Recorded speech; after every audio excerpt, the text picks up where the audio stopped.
أعوذ بالله من الشيطان الرجيم بسم الله الرحمن الرحيم الحمد لله رب العالمين وصلى الله تعالى وسلم على رسوله محمد وعلى آله وأصحابه أجمعين أما بعد السلام عليكم ورحمة الله وبركاته. My dear brothers and sisters, Jabir radiyallahu anhu narrates that Rasulullah sallallahu alayhi wasallam said, "You can never be a mu'min as long as you don't believe in Taqdeer, in its good and its bad, to such an extent that whatever is to happen won't be warded off, and whatever is not to happen won't occur." Tirmidhi. Ibn Abbas radiyallahu anhu narrates, "I was once behind Nabi alayhi salatu wasalam when he said to me, 'O son, I shall inform you of a few things. Remember Allah and He will protect you. Remember Allah and you will find Him close to you. When you have to ask for something, ask of Allah. When you require aid, seek His aid. Believe firmly that if all creation desires to benefit you in anything, they can never benefit you but that which Allah has decreed for you. If they all unite to harm you, they will not be able to harm you in anything but that which Allah has decreed for you." Tirmidhi. Abu Darda radiyallahu anhu narrates that Allah Ta'ala has already predestined 5 things for all people: age, sustenance, deeds, place of burial, and final salvation or condemnation. In another hadith, Muawiyah radiyallahu anhu narrates that Rasulullah sallallahu alayhi wasallam said, "Do not advance to acquire something thinking that you can acquire it by your efforts, even though Allah Ta'ala hasn't predestined it for you, nor retreat from something thinking that you will be able to obviate it by your efforts, even though Allah Ta'ala has predestined it for you. Whatever Allah Ta'ala has predestined will come to pass, no matter what efforts are made by man to gain or ward it off."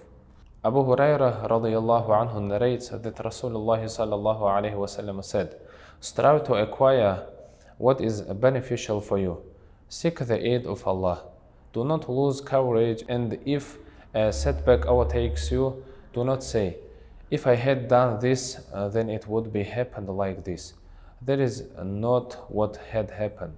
Instead say, 'Allah has ordained this, whatever He has willed has happened.'"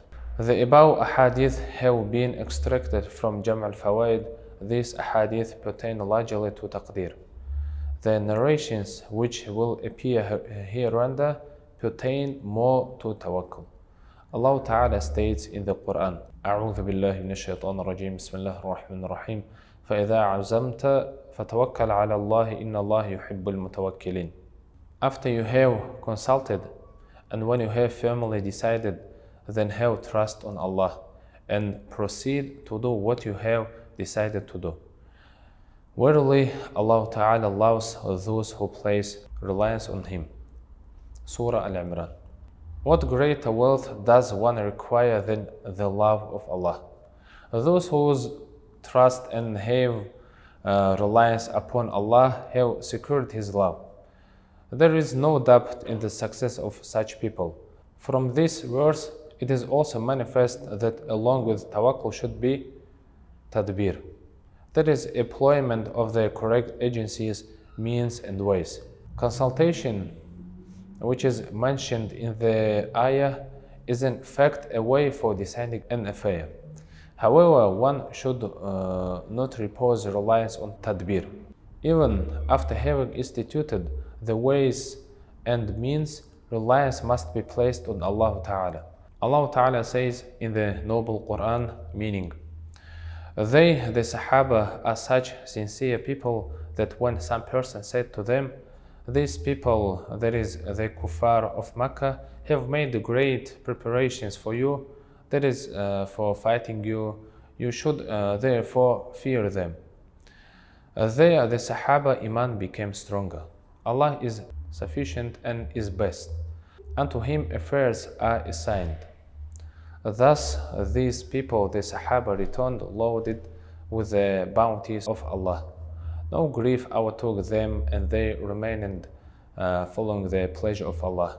In these verses is a reference to a particular incident from which the Sahaba radiallahu anhum benefited both materially as well as spiritually. Allah Ta'ala indicates here that both these benefits were the consequence of tawakkul.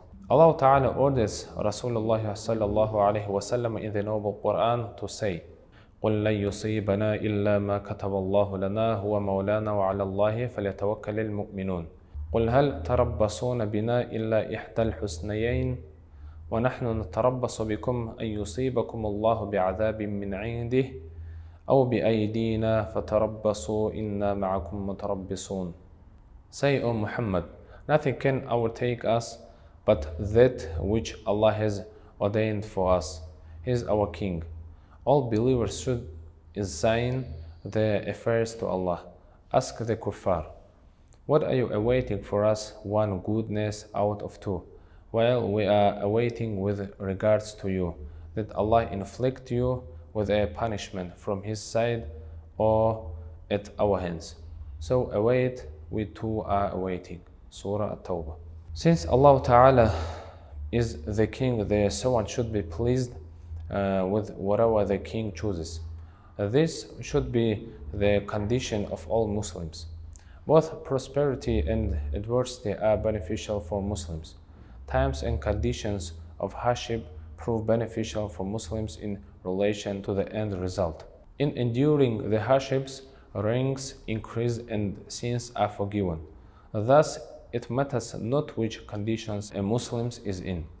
Both prosperity and adversity are advantages for believers. This shows that even if a Muslim is overtaken by difficulty and hardship, he is not reduced to despondency and frustration, for the considers the state of adversity also beneficial to him. If the benefits of adversity don't manifest in this world, then for a certainty these will be manifested in the Akhirah. The Akhirah is our actual and original home, and goodness and benefit there will be to our perpetual advantage. Allah Ta'ala says, أعوذ بالله من الشيطان الرجيم بسم الله الرحمن الرحيم وقال موسى يا قوم إن كنتم آمنتم بالله فعليه توكلوا إن كنتم مسلمين فقالوا على الله توكلنا ربنا لا تجعلنا فتنة لقوم الظالمين. صدق الله العظيم.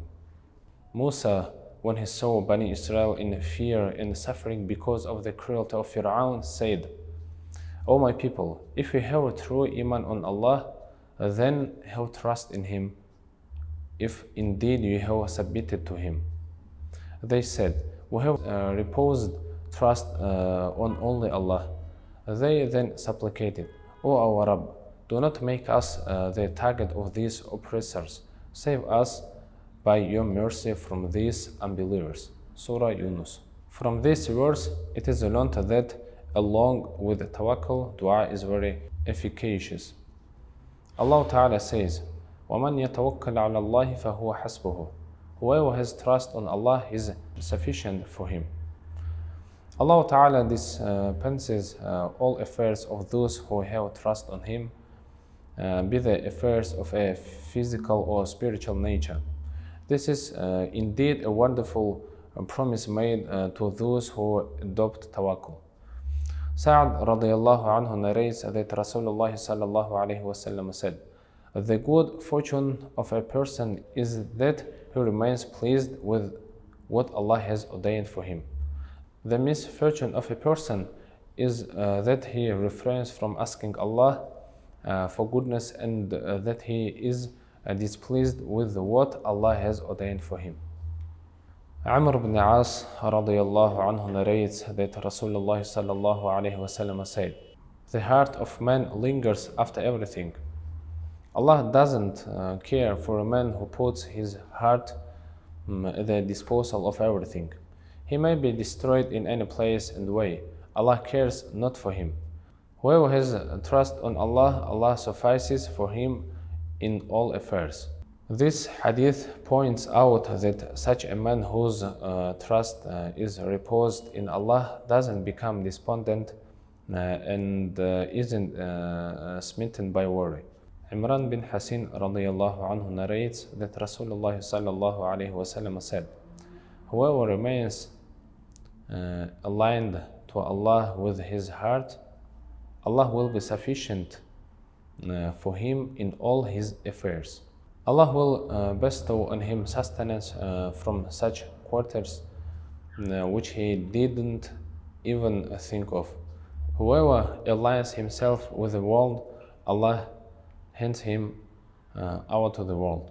Anas radiallahu anhu narrates that Rasulullah sallallahu alayhi wasallam said to a man, "Tie your camel and trust in Allah." Thus, tawakkul doesn't envisage the abandonment of the lawful means and agencies which Allah Ta'ala has created for the execution of activities. One has to trust in Allah and do not repose confidence in the means and ways. Abu Khuzama radiallahu anhu narrates that someone asked Rasulullah sallallahu alayhi wasallam, "Do incantations and medicine alter taqdeer?" Rasulullah sallallahu alayhi wasallam said, "This too is included in taqdeer." According to this hadith, the benefit which will result from medicine, etc., is also dictated by taqdeer. The sum total of this discussion is that Muslims should never become despondent and frustrated in difficult situations. Dear brothers and sisters, take lesson from what has been said in these verses and hadith and not become weak in your deen. Repose all your trust on Allah Ta'ala.